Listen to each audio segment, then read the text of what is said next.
কিছুদিন আগে দেশ ও আন্তর্জাতিকভাবে নিষিদ্ধ অনলাইন জুয়া কোম্পানি সাইডের বিজ্ঞাপন ও শুভেচ্ছা দূত হিসেবে নাম জড়িয়েছিল জয়া হোসেন, অপু বিশ্বাস ও নুসরাত ফারিয়ার। এর মধ্যে জয়া ও ফারিয়াকে শুধু বিজ্ঞাপনে পাওয়া গেলেও অপু কাজ করেছেন শুভেচ্ছা দূত হিসেবে। এর কিছুদিন পরেই নিষিদ্ধ কোম্পানির সঙ্গে নাম জড়ায় মাহিয়া মাহির। সেই রেশ কাটতেই জুয়া কোম্পানির সঙ্গে নাম জড়ালো পরিমণির। একটি অনলাইন জুয়া কোম্পানির শুভেচ্ছা দূত হয়েছেন তিনি। সামাজিক মাধ্যমে খবরটি নিজেই জানিয়েছেন। রোববার নিজের ফেসবুকে পরি একটি ভিডিও প্রকাশ করেছেন। সেখানে দেখা গেছে হলে বসে সিনেমা দেখছেন পরিমণি। এমন সময় তার মোবাইলে জুয়া কোম্পানি থেকে 10,000 টাকা জেতার মেসেজ আসে। খুশিতে চিৎকার করে ওঠেন তিনি। ফ্ল্যাশব্যাকে দেখা যায় বাংলাদেশ ভারত ম্যাচে রোহিত শর্মার আউটে আনন্দ করছেন পরিমণি। এরপর তাকে বলতে শোনা যায়, একটু আনন্দে মেতে উঠেছিলাম। তুমিও পারো আমার মতো টিম বানিয়ে ম্যাচ প্রোডাক্ট করে জিতে নিতে নানা উপহার। ওয়েবসাইটে চলে যায় আর পেয়ে যাও আরও তথ্য। এদিকে বাংলাদেশের সংবিধান ও আইনে জুয়া খেলা একেবারেই নিষিদ্ধ। বাংলাদেশের সংবিধানের অনুচ্ছেদের নৈতিকতা রক্ষায় রাষ্ট্রের দায়িত্ব সম্পর্কে বলা হয়েছে, গণিতাবৃত্তি ও জুয়া খেলার নিরোধের জন্য রাষ্ট্র কার্যকর ব্যবস্থা গ্রহণ করবে।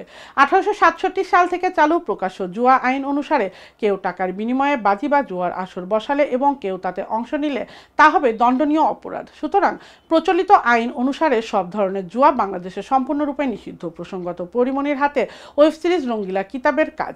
চলতি মাসের মাঝামাঝি বান্দরবনে সিরিজটির শুটিং হয়। সেখান থেকে বরিশাল হয়ে 2-1 দিনের মধ্যেই ঢাকার লোকেশনে শুটিং শেষ হবে সিরিজটির। গান দিয়ে সঙ্গীত ভুবনে নিজেকে প্রতিষ্ঠিত করেছিলেন পড়শি। তবে গানের চেয়ে এখন অভিনয়ে বেশি সরব তিনি। গেল 2 বছরে গানের চেয়ে নাটকেই বেশি দেখা গেছে তাকে। এর বাহিরে একটি চলচ্চিত্রেও অভিনয় করেছেন পড়শি। 2016 সালে সাকিব খানের সঙ্গে মেন্টাল সিনেমায় 500 চরিত্রে অভিনয় করেছিলেন এই গায়িকা। এরপর আর বড় পর্দায় দেখা মেলেনি তার। কিন্তু ভবিষ্যতে আর কোনো সিনেমায় পড়শিকে দেখা যাবে কিনা সেই প্রশ্ন উকি মারলে ভক্তদের মনে।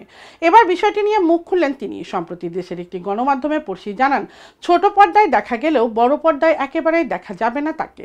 সিনেমায় কাজ করার আগ্রহ একদমই নেই। অভিনয়টা শুধুমাত্র নাটকের মধ্যে সীমাবদ্ধ রাখতে চান পড়শি। গায়িকা বলেন, নাটক পর্যন্ত ঠিক আছে, কারণ নাটকের ক্ষেত্রে 3-4 দিনের কাজের সেই সময়টুকু আমার পক্ষে দেওয়া সম্ভব। আমি মনে করি যে এই 3-4 দিন পর্যন্ত ডিরেক্টর আমাকে সহ্য করতে পারবেন। এর বেশি সময় ডিরেক্টর আমাকে সহ্য করতে পারবেন না। চলচ্চিত্রের কাজের প্রসঙ্গে পড়শি বলেন, আমি যে কয়েকটি কাজ করেছি পুরোটাই পছন্দের জায়গা থেকে। যেহেতু আমি পেশাদার না, সেই জায়গাতে এমন দুঃসাহস করতেও যাব না। ছোট পর্দায় কাজ করার অভিজ্ঞতা জানিয়ে তিনি বলেন, আমার প্রথম নাটকের কাজটা বেশ জটিল ছিল। আমাকে এরকম ঘাট ধরে নাটকটিতে কাজ করানো হয়েছিল।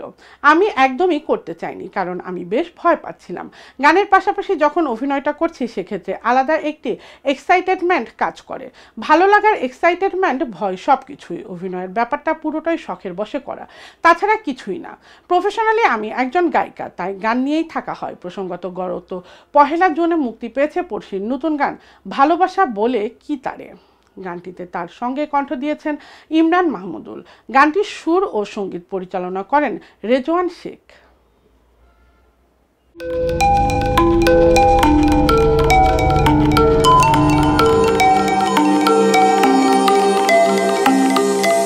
টেন টিভি, দেশ ও দশের কথা বলে।